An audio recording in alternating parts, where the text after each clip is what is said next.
En ces temps reculés et féeriques, les animaux et les hommes parlaient le même langage. Et comme ils se comprenaient, longtemps il n'y eut entre eux ni le moindre malentendu, ni la moindre querelle. Pourtant, l'homme était de loin le plus ingénieux, car il n'avait la possibilité de voler comme les oiseaux, ni de nager sous l'eau comme les poissons, et il ne possédait pas la force de l'ours. C'est pourquoi les autres commencèrent à l'envier. Un jour, un pauvre garçon construisit un chalet dans une clairière. Mais il ne resta pas longtemps démuni. Bien vite, il possédait des poules et des canards que le renard se mit à convoiter. Il conduisit auprès un troupeau de moutons qui excita l'envie du loup. Enfin, il défricha un lapin de forêt pour en faire un champ à peine grand comme la main, dans lequel il planta des betteraves. Celles-ci poussèrent hautes et sucrées à vous en mettre l'eau à la bouche. C'est pourquoi l'ours commença à leur tourner autour, et ce qui devait arriver arriva. Une nuit, alors que le paysan dormait profondément après sa journée de travail, l'ours se mit à l'œuvre. Il se remplit tellement la panse qu'il eut du mal à regagner son antre, l'estomac plein à éclater.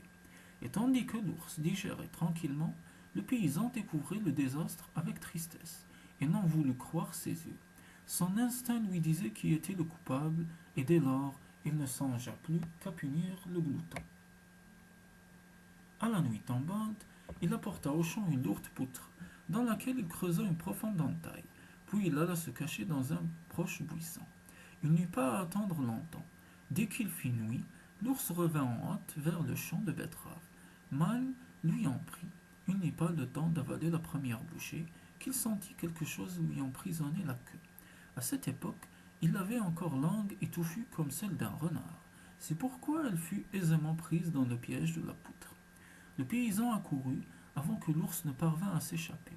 Et haro sur l'indésirable, il commença à le frapper sur l'échine, entre les oreilles, sur les pattes. L'ours eut beau gémir, grogner, supplier, le paysan ne s'arrêta point. À la fin, pour se libérer, l'animal tira désespérément de toutes ses forces sur son fier panache, et il n'en resta plus qu'un malheureux petit bout. Puis il s'enfuit à toutes jambes vers la forêt. Il pleura et se désola jusqu'à ce qu'il rencontrât le loup. Que t'arrive-t-il, compère? Et où est donc passée ta superbe queue? Demanda celui-ci avec curiosité. L'ours, à travers ses larmes, ne put que prononcer: C'est à cause de ce fermier. Il m'aurait battu à mort. Le fermier, s'étonna le loup. Il s'est permis une chasse pareille, mais ne t'inquiète pas. Je te garantis qu'il ne recommencera plus. Là-dessus, il quitta l'ours pour se diriger vers le chalet. Il faisait presque nuit. Tout était sombre et silencieux. On n'entendait que le bêlement des moutons dans la bergerie. Cela donna justement une idée au loup. Il se glissa subrepticement dans la bergerie, attrapa le plus proche mouton et regagna avec lui la forêt aussi vite qu'il le put.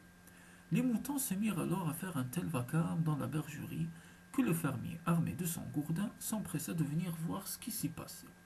Il n'eut pas besoin de beaucoup de temps pour comprendre la situation.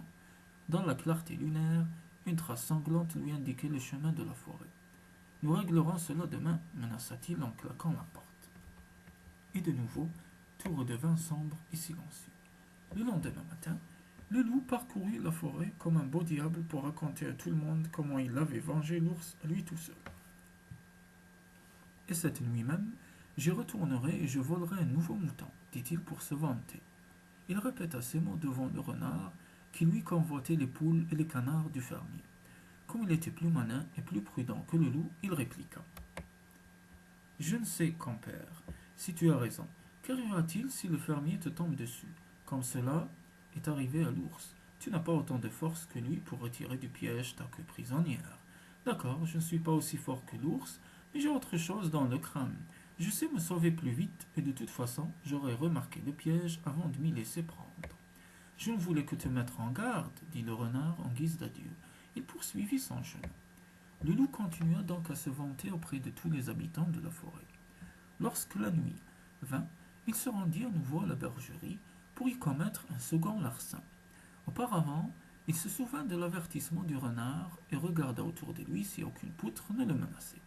Comme il ne voyait absolument rien, il pénétra dans l'enclos. Il ne lui suffisait que de faire un pas pour se trouver à l'intérieur. Mais alors, le sol céda sous ses pieds, et il tomba la tête la première dans un profond fossé, qui se trouvait avoir été creusé là et couvert de branchages. Il y gisait encore, les quatre pattes en l'air, quand le fermier se rua sur lui à bras raccourcis. Il aurait pu le battre à mort. Le loup était étendu, inanimé, dans le trou, et le coup pleuvait toujours. Finalement, le fermier cessa de lui-même de cogner. D'une poignée puissante, il saisit le misérable voleur par la peau du cou, le jeta sur le sentier et déclara: Estime-toi heureux que je te laisse en vie. Je ne fais que dans un seul but, afin que tu avertisses tous ceux de la forêt de ce qui les attend si l'envie leur prend de venir me causer du dommage. Je ne les épargnerai point. Plus mort que vif, le loup regagna son gîte en matin sous un rocher. Le renard l'y attendait. Tu sembles bien mal en point, compère. Que t'est-il arrivé? Questionna-t-il avec curiosité. Le fermier a manqué de me tuer, avoua le loup. Il avait creusé un fossé couvert de branches devant l'enclos et ensuite le battant.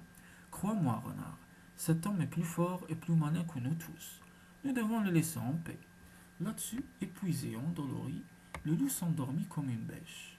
Et le renard n'en put tirer rien de plus. Que l'homme fût plus fort que les animaux, il voulait bien le croire. Qu'il fût aussi plus malin que le loup et que l'ours, encore plus. Mais plus malin que lui, le renard c'était encore à voir.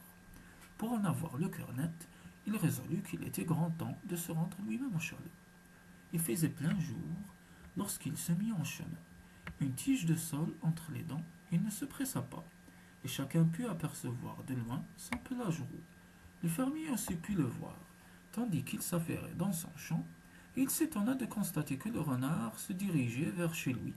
Il abandonna donc son travail, saisit son gourdin que par mesure de sécurité il ne quittait jamais, et s'enfuit à la rencontre de son roux visiteur. Quand il ouvrit le portail, quel ne fut pas son étonnement, le compère se tenait au milieu de la cour avec sa baguette, et les poules et les canards l'entouraient sans la moindre crainte. Tant mieux que tu sois venu, lança le renard au fermier. Voilà déjà longtemps que j'ai envie de te proposer d'emmener tes canards au bord de l'eau. Il fait bien sec ici pour eux. Pendant un court instant, le fermier regarda le renard avec stupéfaction. Il ne pouvait croire à sa générosité, mais il finit par proférer: Je vois que tu as même pensé à porter une baguette. Va-t'en donc avec eux à l'étang dans la forêt. Mais revenez avant ce soir. Pour sûr, fermier, tu peux me faire confiance, grommela le renard en faisant sortir les canards en vitesse de la cour avant que l'homme ne changeât d'avis.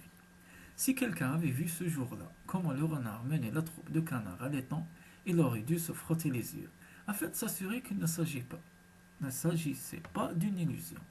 Mais cela n'en était pas une. Le compère se comportait comme une experte gardeuse d'oies, et ce ne fut qu'au bord de l'étang, quand il fut hors de portée de vue du fermier, qu'il jeta au canard ce qu'il avait réellement sur le cœur. Il ne s'agit pas de baignade, maintenant, je vais tous vous manger. Les canards furent si effrayés qu'ils ne songèrent même pas à fuir et se tapirent dans l'herbe, à demi-morts de peur. Seul un vieux canard rassembla son courage et dit au renard: Bon, tu as réussi à tromper notre maître. Ici, nous ne pouvons espérer son aide. Mais aie pitié au moins un petit instant et laisse-nous chanter une dernière fois avant de mourir. D'accord, répondit généreusement le renard, flatté que le vieux canard loua sa ruse. Mais le premier qui aura fini de chanter, je le mangerai séance tenante, ajouta-t-il avec sévérité. Le vieux canard approuva, réunit la troupe autour de lui, et les canards entamèrent alors un tel concert que le renard en eut bien vite les oreilles brisées. Les canards ne savaient pas chanter le moins du monde. Ils se contentaient de mêler leurs couacs sans jamais se lasser et sans la moindre intention apparente de jamais cesser. Ils firent un tel tapage que le fermier ne tarda pas à apparaître sur le sentier, armé de son gourdin.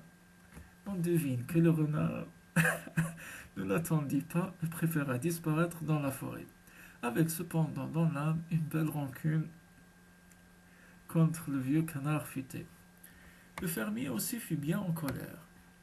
Bien que le renard n'eût pas touché la moindre plume de ses canards, il fut très contrarié de l'avoir laissé fuir.